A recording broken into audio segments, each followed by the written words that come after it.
Welcome back to Storm the Castles. Here we are back at the free base in this trader guy, and I put a chest here for keeping some stuff I can trade with him. Don't really need arrows, so I'm gonna keep the string in there. And yeah, one thing I forgot to mention about updating this villager, I also downed the rotten flesh to 8 per trade instead of 10 before, and I think I also added the spider eye trade to steak. And yeah, I guess I got rid of the carrot to steak trade because the carrot to steak is pretty overpowered because you can bone meal farm carrots and stuff. But I don't really want that much steak right now. And as you can see, I did a bit of farming off video for leather and bottles of enchanting. Yeah, I set up a farm basically on one of the spawners down here. Can't believe that creeper blew that up. I had to make that slow motion to see like how that happened, but that was just ridiculous. Like the creeper blew another creeper right into the corner there perfectly so that it would blow up the spawner. That was just ridiculous. So there's my farm basically for the resource skeletons, and down here I just lit this place up, and you know, these are here for backup, I guess. But yeah, I can farm XP bottles or leather, coal, basically anything off these guys, and I guess probably should make this not be able to have them spawn here. I don't know if that's gonna prevent them from spawning in this direction, but yeah, I want them to fall and get hurt and be down there for me to cut them up with like a stone sword, so I don't have to waste iron on iron swords to kill them. So they should be one-hittable from a stone sword down there. Didn't bring one on me, but maybe I can just punch him a couple times. Nah, screw it. Die, die, die, die. So yeah, these are gonna be useful to farm later if I need to, but I doubt I will need to because I'm generous with loots. So yeah, I'm just happy that that's there for me. The XP bottles might come in handy later, but I know that there's also more mobs later that will be even better for farming XP bottles. Because, yeah, I really wanted the player to be able to enchant basically anything, like, anytime they want. Because enchanting is extremely important in any CTM map. That doesn't, like, limit enchanting, I guess. So let's head on into the Frikin water temple and then get started. So this area, I've gotten some pretty positive feedback on. It's one of the more visually spectacular areas, and I'm pretty happy with how it turned out, although maybe the gameplay could have been worked out better. Now this little tunnel here, it used to be just glass, but then the stained glass update came out, and I'm like, hey, how can I make this look better with stained glass? And so I tried a few variations of things, and I like this one best because it looks like it's just water, but it's not. It's actually glass there. And a lot of people got like spooked by it. It's kind of funny. Totally useful weapon for this area, you're welcome.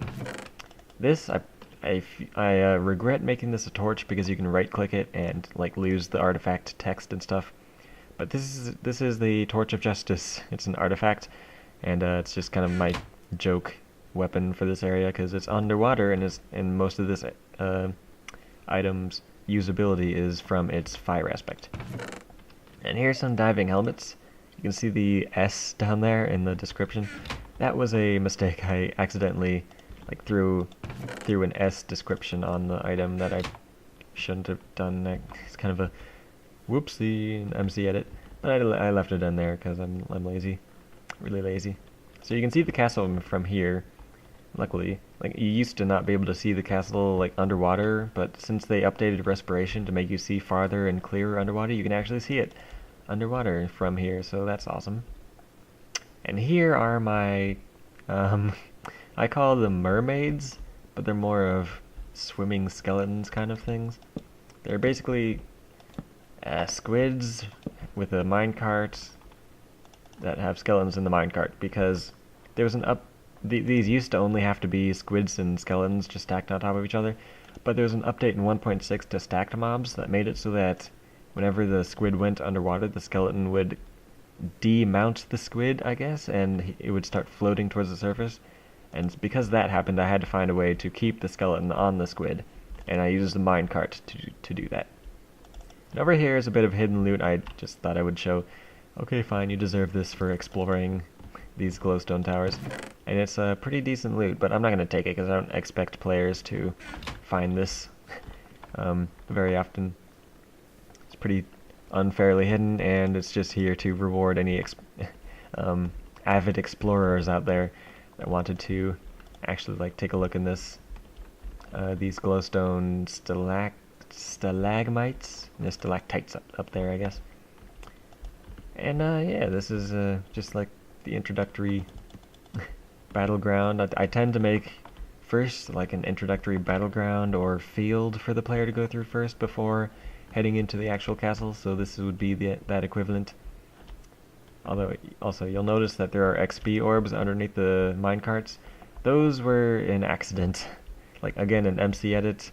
I just didn't see that there was an XP orb in between the minecart and the squid, and that's how the stack entities filter like determines what stacks where the item is. It turns out there's some sneaky XP orb somewhere in the selection that I made for the stack mobs, and yeah, I was too lazy to change it again. But it's kind of funny, like if you go up next to the squid and you like get the XP orb, the minecart will drop to the bottom because it's no longer attached to the squid, and then when the skeleton falls along with the minecart, when it hits the bottom, it gives the skeleton fall damage, so the skeleton usually dies from like disconnecting from the squid. So if you ever played Waking Up, you'll remember the water area of that map. And yeah, this bubble with the creeper spawner is kind of based on that area. I thought I liked the idea of the bubble creeper spawner. So yeah, I basically replicated it, except for I think he did something different with the water around it so that it doesn't get updated when you place a torch like on the spawner, or a glowstone on top of the spawner. I think it has something to do with active water versus water blocks that allows that to not get updated. So yeah, that's just a little shout out to Vex, maybe. This is really similar to what he did all over his water area. And like that was the only water area I could recall in any CTM map I had ever played. So it was what I based a lot of this area off of. Kind of, I mean, it's really the thing that I remember from that area is just the creeper spawners. Anyway, like, as I was saying before, this area is one of the more visually spectacular ones with all the glowstone obsidian, which looks really good underwater in terms of, like, having, like, a Tron path, I've heard people say. Like, these, glowstone lines all over the place. They're kind of like the Tron feel to it. Oh, by the way, the minecarts, if you let them, like, keep spawning, the minecarts can kind of lag the server, or lag the world, because of all the entities that are caused by the minecart and stuff. So I tend to just try to avoid letting too many minecarts be lying around. Alright, so here we are at the first, like, out of water rooms, I would call them. You remember in the in the Ocarina of Time, the water temple, there were underwater areas and then dry land areas, basically. But they were, like, separated from the water somehow, and that's kind of what I was going for with these bubble rooms, basically. And then here is a ridiculous amount of generous loots. I don't know why I put so much ridiculous generous loots here, but yeah, strength potions, healing potions, just like all this stuff that the player really doesn't need all that much, but I just decided to throw at him for some reason. Like, I wouldn't have put this here if I remade the map. This freaking iron swords, iron everything. Like, you can get like full iron out of this area alone.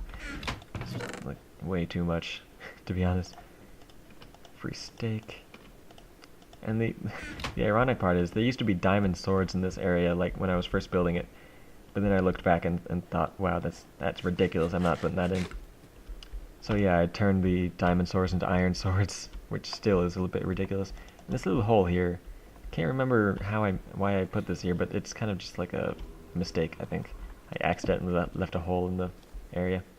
And here's my water temple baddies.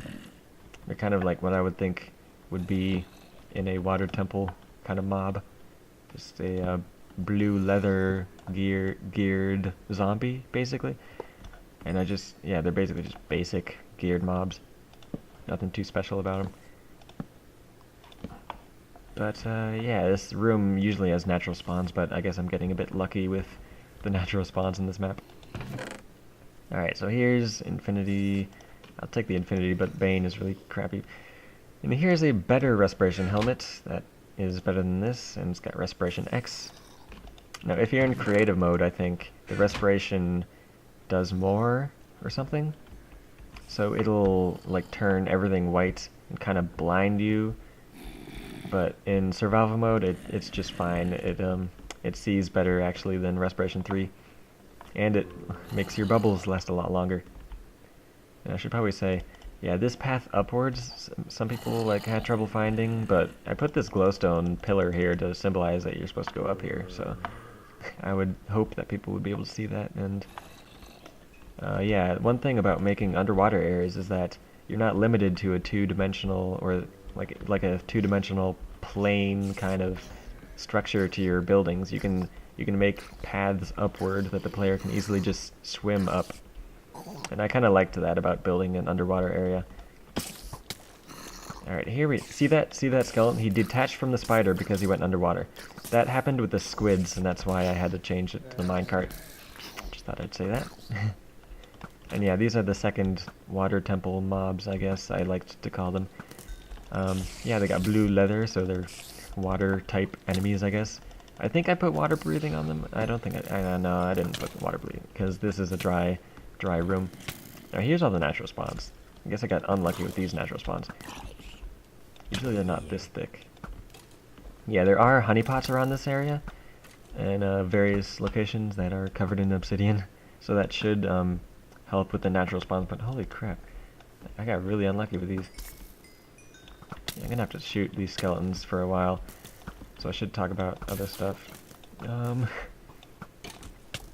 yeah, those they're geared spider jockeys, and they have iron boots and legs to go with the helmet and chest plate you get from the tank zombies. So that kind of completes the iron set you can get from geared mobs, basically. So yeah, that's why I gave them iron legs and boots and not the chest plate and helmet, because you already get those from the other geared mobs. They do have a flame bow, which can be painful if you don't stick with the water back here. If you just run in there to take them on and then not like take off the flame with this water here, it can be a bit more painful, but yeah, it's kind of why I gave him flame bows, because it's not that threatening in this area. Alright, let's see if I can run in here and just light this up a bit. Hopefully discourage their spawning. And then have it just blown up by a creeper. And yeah, it only discourages their spawners, so it's not like I'm going to prevent their spawns. You don't want to kill the spider first, because then the skeleton will stay back, and you won't be able to go up and melee him as easily. So yeah, I usually want to just try to shoot the skeleton before the spider dies, so that you can also cut the skeleton as he comes to you on the spider. Alright, so that wasn't too bad. I got unlucky with natural spawns. I think someone's coming home. I'm still at my parents' house for the winter break, so yeah, I might have to pause it here and come back when they're not in the room anymore. So yeah, I'm gonna be right back. Okay. They're out of the room. Well, they're in action. They went to bed. So I'm back, and holy crap, whoa.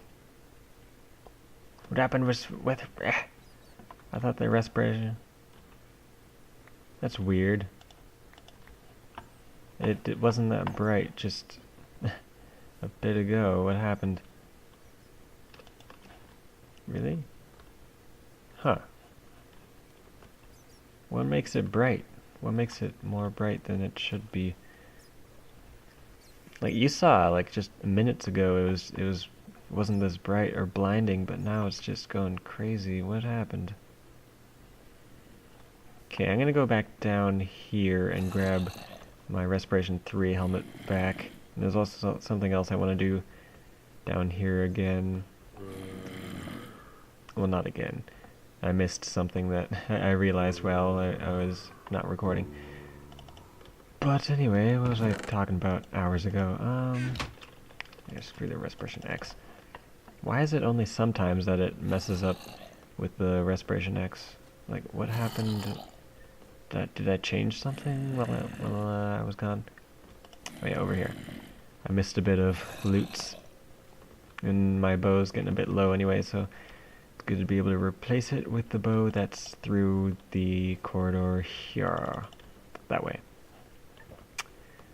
So, I was saying earlier how this area is really bow heavy. Like, you saw that in the first area, Precarious Tower, I gave out like Unbreaking 3 Infinity 1 bows on some of the skeletons, and the Fleecy mob had a really good bow that it dropped pretty often. But I also gave out this bow for free, basically. And all these bows are just to help the player like be equipped for this area, because it's a really bow heavy area and you like need a really good bow and you need to use it a lot, so that's why tons of bows so far in the map have infinity on them, because otherwise you just run out of arrows and you become helpless in this area, because like all the skeletons have punch bows underwater. The skeletons have punch bows so that it kind of makes you have to do a harpoon fight with them kind of thing. And also, yeah, punch kind of makes underwater enemies actually threatening. I guess, maybe? I don't know. It just made sense to me. So, onwards, we go up here. And this is a new path that I haven't shown yet so far, I think. It's been like 5-6 hours since I stopped recording. Actually, 8 hours since my parents came home, and yeah, so I'm kind of confused as to what I was talking about and what I still want to talk about.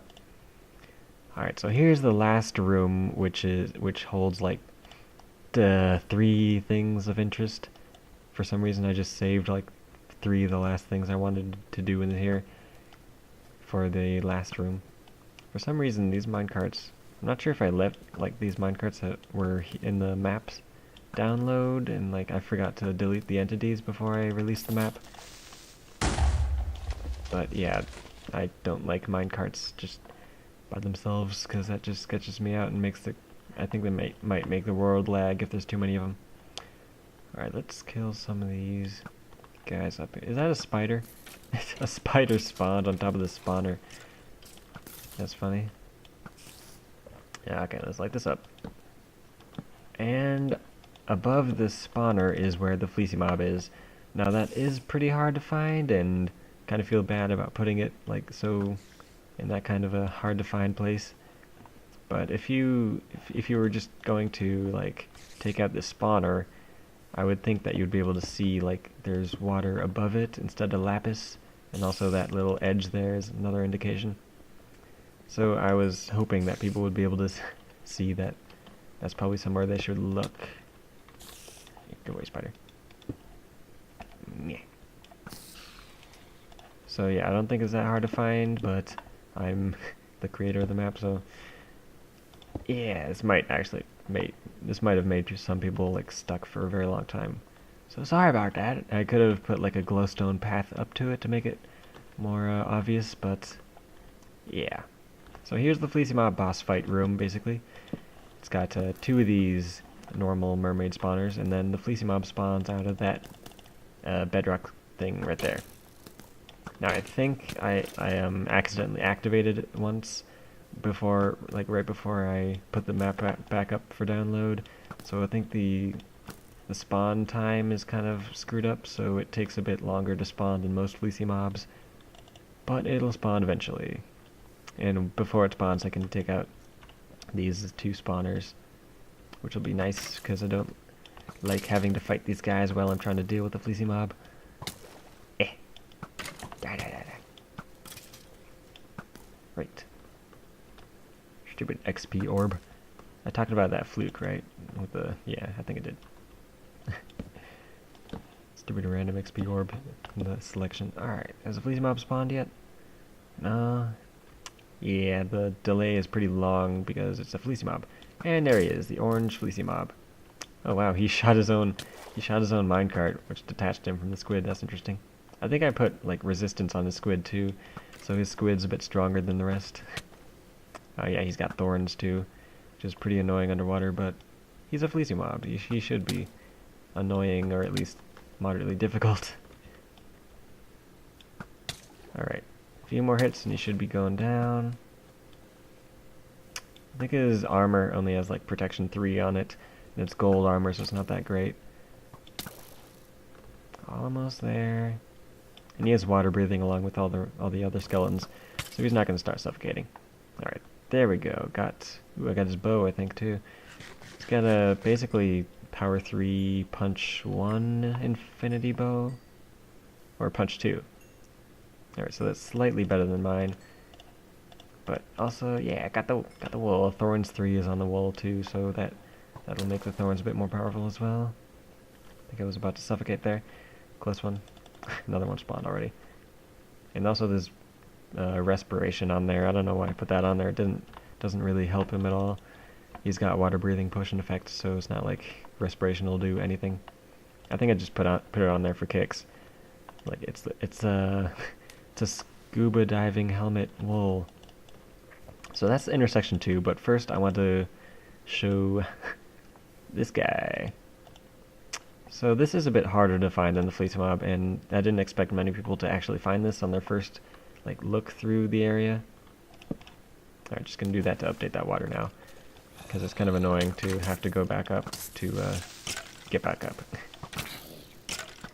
Alright, let me just take care of these natural spawns.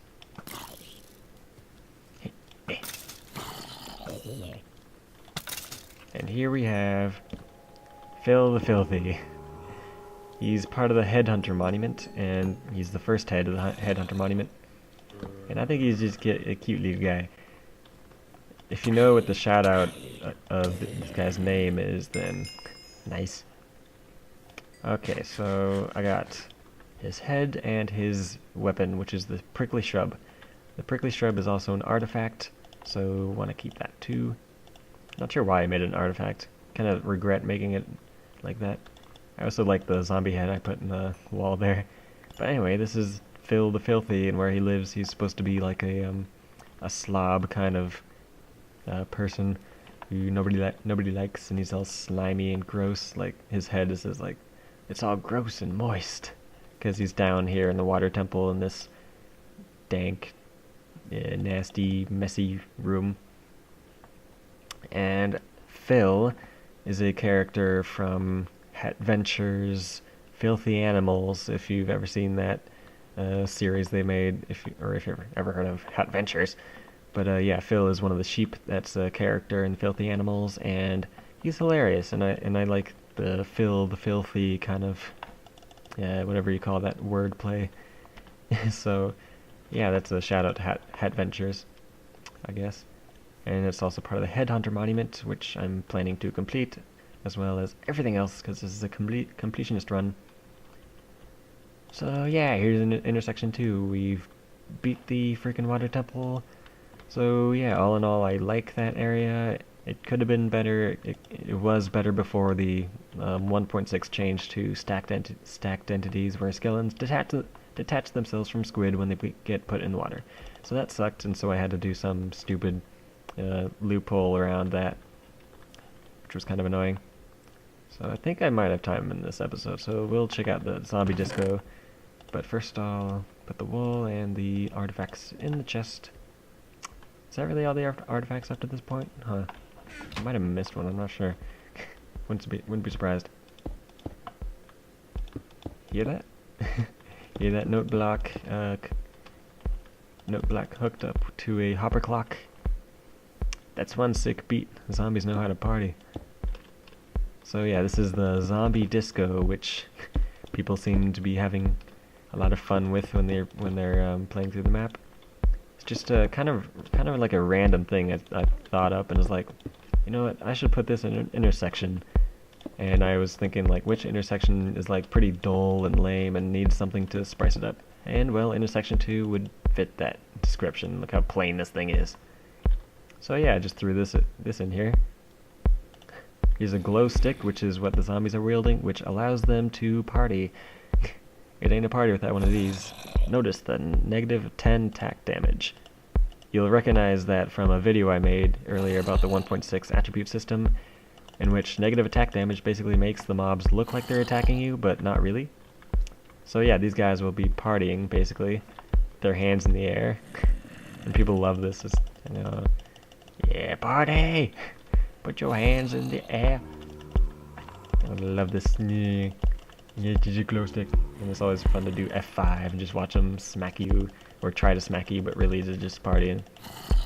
I love this room. And there's actually an Easter egg in this room that I don't think anyone's found yet, and I'm not surprised. But I'll go ahead and show it. Am I out of blocks? No, I got glowstone. Okay, so in these lights that are strobing using hopper clocks, you can dig up their source, and you can also see how I made them strobe. Basically, there's just hopper clocks, and this one has a little Easter egg in it. Once upon a time, one day the zombies were partying, and some jerk turned out the strobe lights. The end. So yeah, if anyone like manages to find this, then that's a little Easter egg for you. I think there's other stuff in the other ones there that are like good loot, but I'm not gonna show them because, yeah. Alright, so I think it went like that, and then that. There we go. So yeah, fix the strobe light. You're welcome, guys.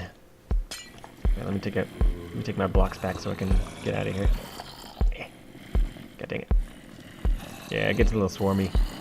Gets a little sweaty and mosh pitty in here if you stay too long. There used to be villagers in here, but the villager bug made it so that the chunks wouldn't save when I was building it.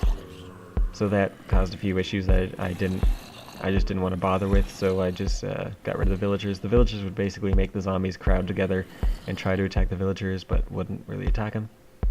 So that was fun, but I just decided to scrap that because of the villager bug. Even though it's fixed now, I guess. Glow stick isn't really an artifact, so I'll just toss that. I could have made that an artifact, but yeah, whatever. There's more than one of it, so I didn't think it was unique enough, I guess. Oh yeah, Torch of Justice, that's an artifact too, so I might as well stick that in here. And is that all I want to talk about? The teleporter to intersection 1, that's right, I want to show that. Make sure I get it unlocked before I do anything. Okay, so also should probably talk about why the teleporter has lava under it. So just in case you're fortunate enough to find the unlockable teleporter in intersection 1 before you're supposed to, this lava is here to prevent you from utilizing it to take a shortcut, basically. So yeah, if you teleport here from intersection 1 prematurely, you'll get dunked in the lava and probably die. So yeah, to intersection 2, and all the teleporters are unlocked via digging a hole or digging yourself out. And from here you can pillar or tunnel your way out, or staircase, I mean, not pillar. You wouldn't want to pillar out of the teleporter because you're probably going to use it again. Man, I'm just stuck using glowstone because I haven't been mining any blocks, really. Alright, so yeah, this is a nice, easy way to get from intersection 1 to intersection 2, because it would suck if you had to go through the water temple just to go back and forth from your base to the intersection 2. Oh yeah, and the free base building kit I'll probably show next episode, and then do a base building kind of thing, because apparently that became a thing on the Minecraft forums for the map, to use only the stuff in the chest in the free base kit to make the best base you can make, basically. Yeah, I guess someone started that and might have caught on, I guess, maybe not, I don't know. So yeah, I'll probably do that off video.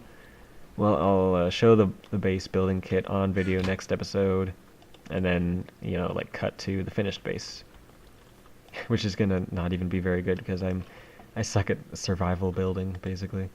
I'm not much of a survival builder, I'm a survival survivor. Wow, that hurt my head.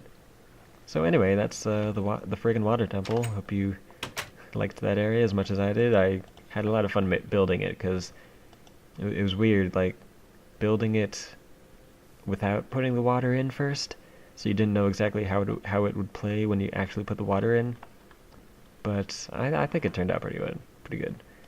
If only the frickin' skeletons wouldn't detach themselves from the squid every time the squid tried to swim in 1.6. Bah! So yeah, see you next time for the base building thing and Ganon's Tower, which is the first area of Intersection 2.